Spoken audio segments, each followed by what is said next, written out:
Duly noted. I thank the chair. Madam President, I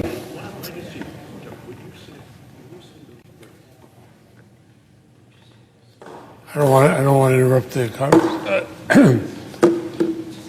Madam President, I rise on the floor today to honor the legacy of one of the country's most cherished heroes and a very dear and close friend of mine, John Lewis.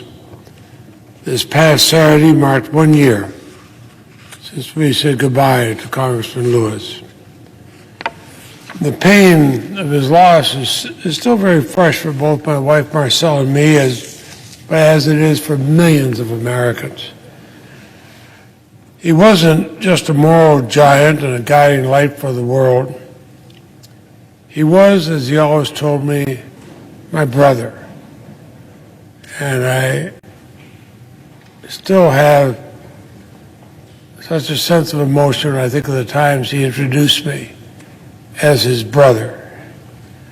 For more than 6 decades, John Lewis served the United States with an unyielding belief that we could be better, that we have a responsibility to each other and the world to live up to our founding ideals.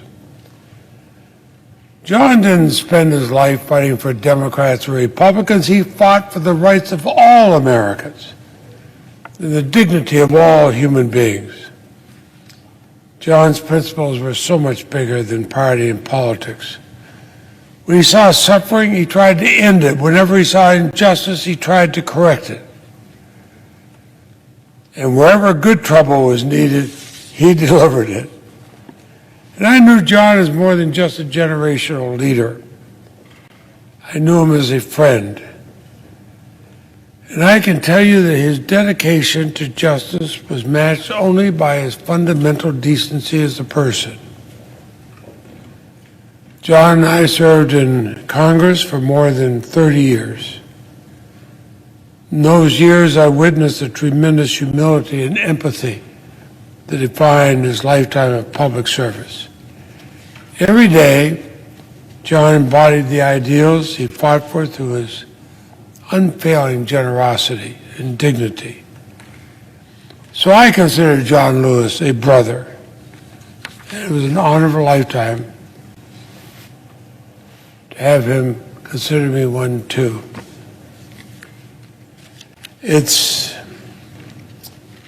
I think when we walked down the street in Vermont, I just felt suddenly so much a person because I was walking beside John Lewis. But people have seen where he's walked. Many Americans know the stories of John's bravery in the face of brutality. He was beaten, bloody, his bones broken in the heroic efforts to bolster the ballot box for millions of Americans. John wasn't just on the front lines of our nation's great civil rights movement, he was the front line. John was there when the Freedom Riders were dragged off their buses and beaten and arrested. John was there to lead the march for freedom from Selma to Montgomery, Alabama. And John was there when millions of Americans gathered in Washington to proclaim to the country that the time for justice and equality was now. John Lewis put his body and soul on the line for the mighty movement that changed the world. What fewer Americans may know is that John was beloved and respected by members of both parties.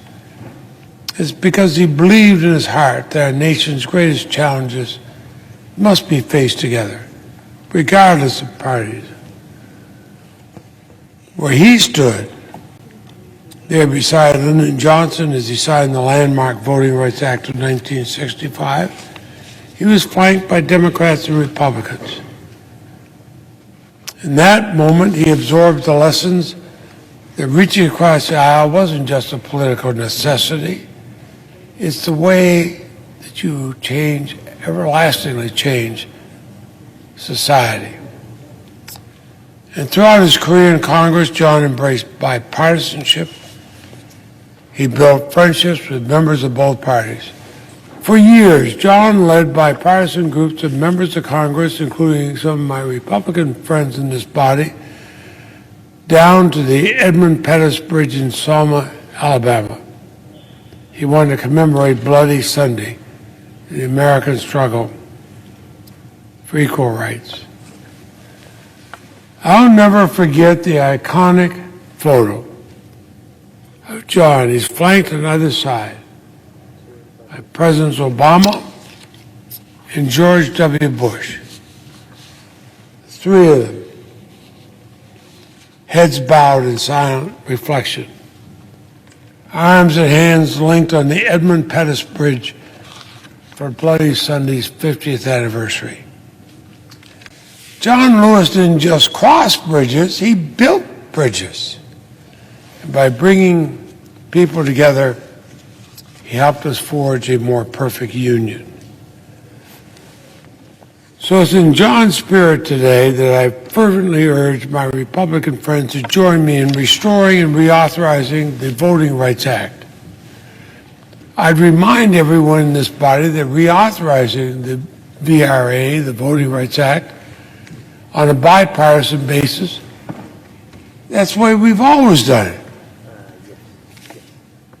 And I say always done it, the core provisions of the VRA have been reauthorized 5 times, and every single time with bipartisan, overwhelming bipartisan support in Congress. And look at the presidents who signed it. President Nixon, President Reagan, George W. Bush, they all signed the Voting Rights Act reauthorizations into law because they spoke of the profound importance of the landmark law for our democracy. I was here in 2006, the most recent VRA reauthorization.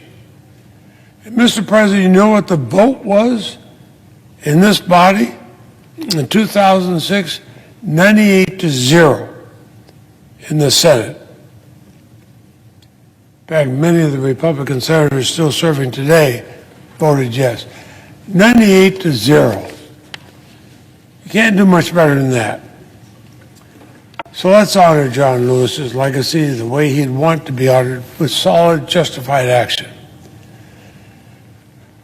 I'm committed to working with my Republican friends to find a bipartisan compromise around my John Lewis Voting Rights Advancement Act. I proudly renamed it in his honor last Congress. For those who knew John Lewis, and for those who did not, I could say John would want us to come together and find a path forward to addressing the many threats facing Americans' foundational right to vote. I'll tell you what he wouldn't accept. He wouldn't accept inaction. So let's put in the hard work. Let's try to live up to the memory of John Lewis, our hero and our colleague. Let's remember the person who took me by the arm and walked me on to the floor of the other body one day and said, everybody, I'm here with my brother.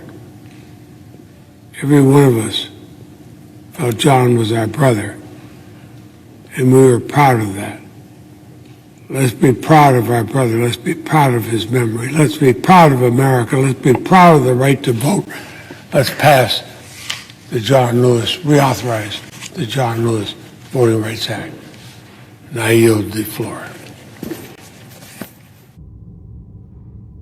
The absence of quorum. The clerk